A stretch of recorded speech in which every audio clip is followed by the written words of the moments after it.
Danas razgovaramo o razlikama između julijanskog i gregorijanskog kalendara. Julijanski i gregorijanski kalendar su kalendari ili načini računanja vremena koji su nastali u Evropi i na evropskom kontinentu i nose zapravo nazive po ljudima koji su te kalendare uveli u opšte prihvaćenu praksu. Prvi, dakle, koji zovemo julijanski, je takav naziv dobio u čast Gaja Julija Cezara, koji je 45. godine pre nove ere zamenio tim kalendarom stari rimski kalendar i on je postao opšte važeći za Rimsku imperiju. Ono što je bitno jeste da je pod tim kalendarom i u okviru takvog načina računanja vremena se pojavljuje i hrišćanstvo kao pokret, kao vera u okrilju Rimske imperije. Tako da su i hrišćani vrlo brzo preuzeli i koristili taj julijanski kalendar za računanje vremena, vodili se njime i mnogi od praznika koje imamo u pravoslavnoj pa i rimokatoličkoj crkvi određivali u odnosu na taj sam kalendar. Sam taj julijanski kalendar je pretrpio još neke izmene koje je uveo Oktavijan Avgust, pa je u čast njega uveden i mesec, dakle promenjen je naziv 8. meseca u mesec Avgust, dok je isto tako mesec Jul dobio u čast ime po Juliju Cezaru.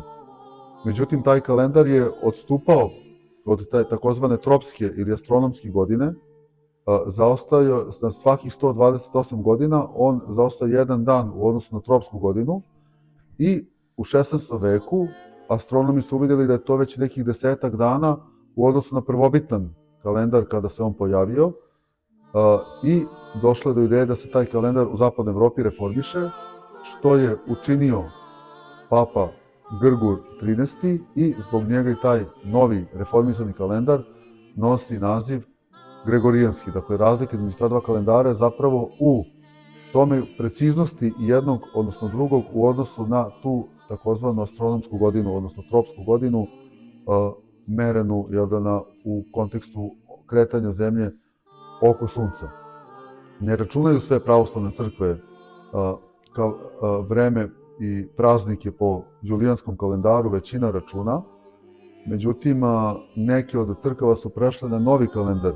Namerno kažem novi, zato što kada su pravoslavne zemlje nakon Prvog svjetskog rata došle u situaciju da se uključe u tada svet koji je iznikao nakon tog devastirajućeg rata, one su koristili, dakle te zemlje pravoslavne su koristile julijanski kalendar kao zvanični državni kalendar, a onda su prihvatile zapravo gregorijanski.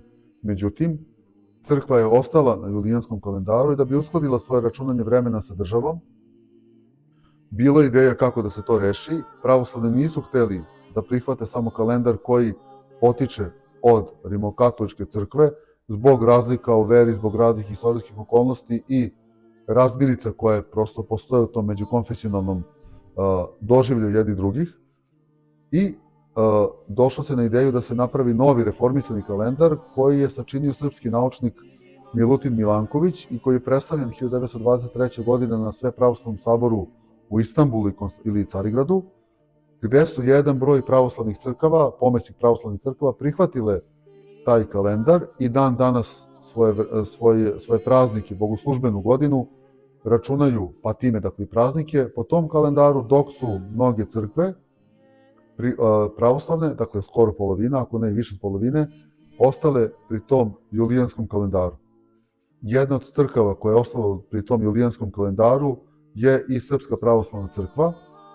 Razlog za to, iako je paradoksalno ona bila ta koja je predložila novi kalendar, ali razlog za to je bio pastirske prirode. Mnogi od Srba pravoslavne vere, koji su usled istorijskih okolnosti živeli nekoliko vekova pod okriljem Austrijske imperije, su sebe zapravo definisali i određivali pripadnost svojoj pravoslavnoj veri upravo na onoj već pomenutoj razlici između julijanskog i gregorijanskog kalendara. I to možemo najslikovitije opisati u primjeru praznovanja Božića. Mi zapravo danas kad praznujemo Božić, mi ćemo reći da katolici slave 25. decembra, a mi pravoslavni slavimo 7. januara. Međutim, po julijanskom kalendaru Božić pada 25. decembra. A ono što zovemo recimo pravoslavnom ili srpskom novom godinom je u stvari 1. januar po julijanskom kalendaru.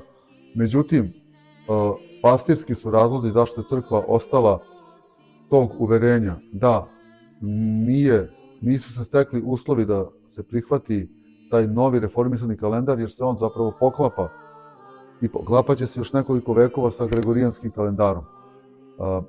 Suštinski učenje crkve time ne trpi, jer nama, hrišćanima, što je bitno, a tu mislim na sve hrišćane, bilo kojoj hrišćanskoj konfesiji da pripadaju, da li su pravoslavni, rimokatolici ili protestanti, je ono kada događaji vezani za rođenje Hristovo, za njegovo stradanje i vaskrsenje. A nama suštinski nije toliko bitno da mi, nemo kažem istorijski, ali vremenski precizno odredimo kažemo dan ili noć Hristovog rođenja, ili sam dan raspeća na krstu ili ostale događaje iz Hristovog života, nego su sami ti događaji kao takvi ono što čini srž hrišćanske vere na koje se mi nadovezujemo, nakalemljujemo i učestvujemo u njima.